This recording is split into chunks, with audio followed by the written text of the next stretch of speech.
Hey everybody, today I'm going to go over 7 signs that you're trapped inside the grind. And to be honest, sometimes you don't know you're stuck in the grind. So that's what we're going to talk about here today. For those of you who don't know me, my name is Eddie Bales, and I help driven professionals to achieve wealth and freedom without sacrificing family. And so, listen, guys, the first thing that sometimes causes us to not even realize that we're trapped and we're stuck in the grind is there's no evident danger or struggle. Like we're making good money and bills are being paid and life is good. But I think the challenge is one of the first challenges is that we have to ask for permission for the time off. Right. So like if you want to go to your kid's soccer or basketball game or your daughter's recital or ballerina dance or whatever, gymnastics, but you have to ask someone to be able to go. And sometimes there's some friction and some challenges there. That could be a evident sign that you are stuck inside the grind. And that could be challenging. I know for me it was challenging because I wished that my parents could have came to my games because I was pretty good, and I'm still good. I still got a J, right? I'm actually playing an adult basketball league now, and it's fun. But when I was in high school, man, it would have been really cool to have my parents there. But hey, they were at work, and I don't fault them or blame them. For me, I wanted to make sure that I made those adjustments and make those changes where I could be there because it meant that much to me, right? And so that's number one. The second sign is that your income stops when you stop. And what I mean by that is, like if you're not trading time for money, the money doesn't come. Right. And so how can we get to a position? See, I learned a long time ago that wealth is not how much money you make when you're working. It's actually how much money you make when you're not working. Like if you could be on vacation and the income is still coming in, that means you have a level of freedom, right? And so that's powerful. That's important. That's something we want to be intentional about and something that we want to be thinking about on a regular basis. Because otherwise, Warren Buffett said, unless we have money working for us, we'll always have to work for money. And I had started working at the age of 14. I was already tired of it. And I knew that I had to find a way where money could work for me. So that's number two, is your income stops when you stop. Number three, you're always looking forward to Friday.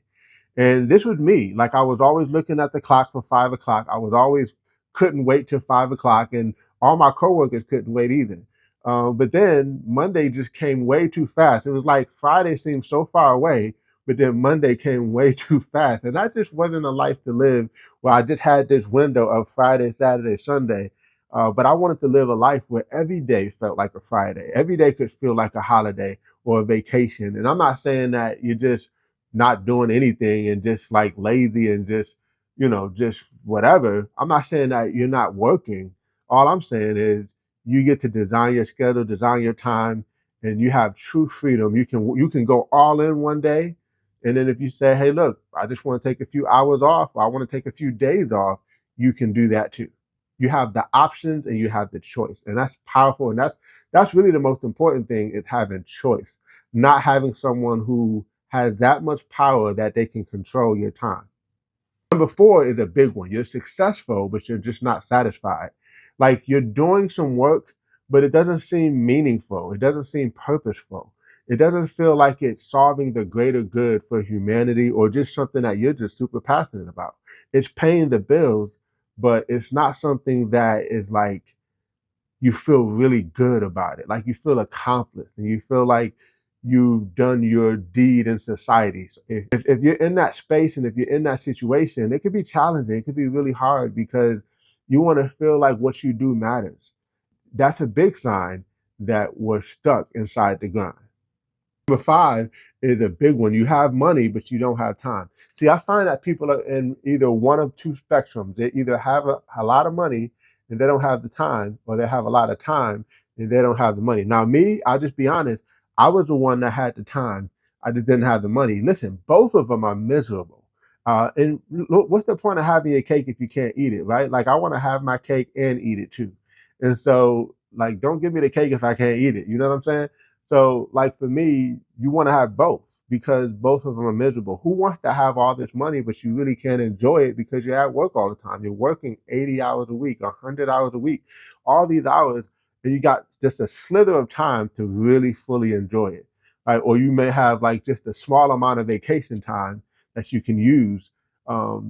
That it's like, what's the point, you know? So a sign that you're stuck inside the grind is you keep saying someday, like you know in your heart of hearts that something has to change, but it keeps getting delayed and pushed off to the future. Things have to be perfect and the timing has to be just right. But listen, I'm here to tell you that you could actually start something on the side. You could start something part time. You could do something without changing what's happening in your everyday life. You don't have to stop the income if you're making great income. You can do that, and on the side, part time, you can build something that could actually outgrow what you're doing full time. That's what happened for me. I was a college student and I was working 3 jobs, and I started a part time business, and that part time business turned into a 6 figure income from home, and it allowed me to be in position where I can really call my shots, design my life, and I didn't have to change anything about what was happening in my life at the time because it didn't just happen overnight. You had to build it, but at the same time, I was able to build it to a point where it outgrew my full time income. Never made 6 figures in corporate America. I know many of you have, but I was blessed to do it from home in my own business and do it on my own terms. And that, to me, that's way better because it wasn't attached to me having to be at the office. It wasn't attached to me having to work this many hours. I didn't have to miss a lot of stuff because I was able to design things around my schedule. And to me, that's even more important than the money. The money's important, but the time, you can never get that back. Number 7, drum roll, guys, you haven't really defined what freedom looks like. See, I think we have this big picture of what freedom looks like. You have a bunch of money, you have a lot of time, you're able to travel and do all these cool things. But let's just bring it down on a micro view. And if we look at it from a micro level, like let's just look at the dollars and cents. How much are your expenses?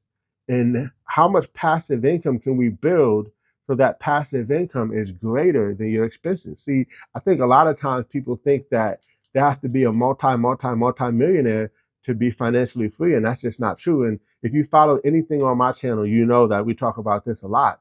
But the key is having your passive income greater than your expenses. And look, let's just say your expenses is only $3,000 a month. I don't know, I'm just throwing a number out there, but you're able to generate $5,000 or $6,000 a month passively.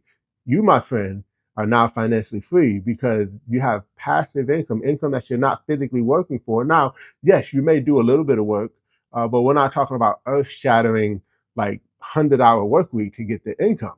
We're talking about maybe you do a few things here and there, and the income will continue to keep coming in, but it's paying all your bills without, like, for example, for me, I'm earning residual income for work that I did 20 years ago.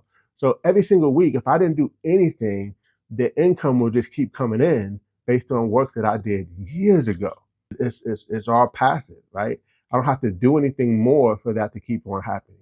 Now, yes, I do need to maintain it and monitor it and make sure that the income either continues to grow because income can still go down. So there may be a little bit of maintenance that you may have to do, but for the most part, that income will just keep coming in, and I don't have to do anything differently for that to keep coming in.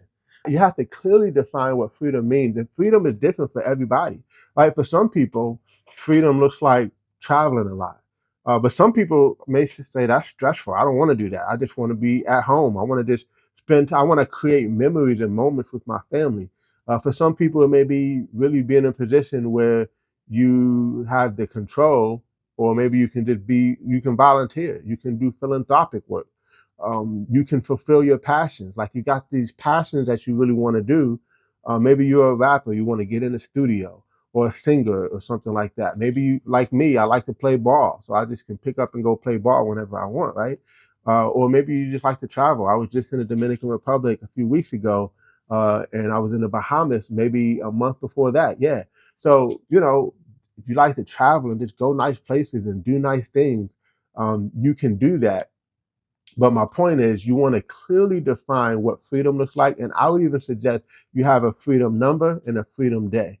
Like, when is it going to happen? And how much do you need for it actually to say, I'm here, I have arrived, I am now free? Right. And so these are 7 things that you want to be looking out for to make sure you're not stuck in the grind. And listen, I prepared something for you that can even take it a step further. I created a 1 minute escape the grind quiz. And if you want to get this quiz, just look in the description below. You can grab that, or I'll put a little link on the screen.